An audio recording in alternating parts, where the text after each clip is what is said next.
Snoring, wanda shine Gwarti, akan same shi ne yayin da iska yake taɓa wani guri shi soft palate.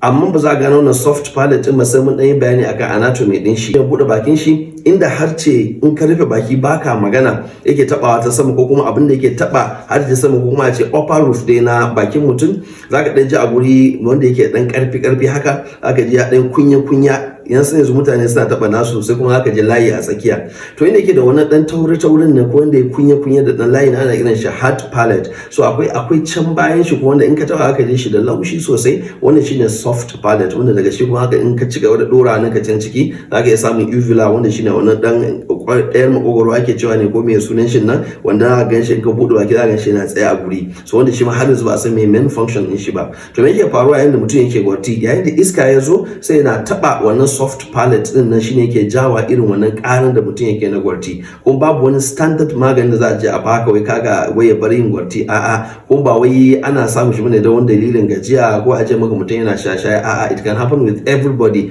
Akan yi gadon shi, kuma yakan iya faruwa mutum ya zo ya bari ga baki da.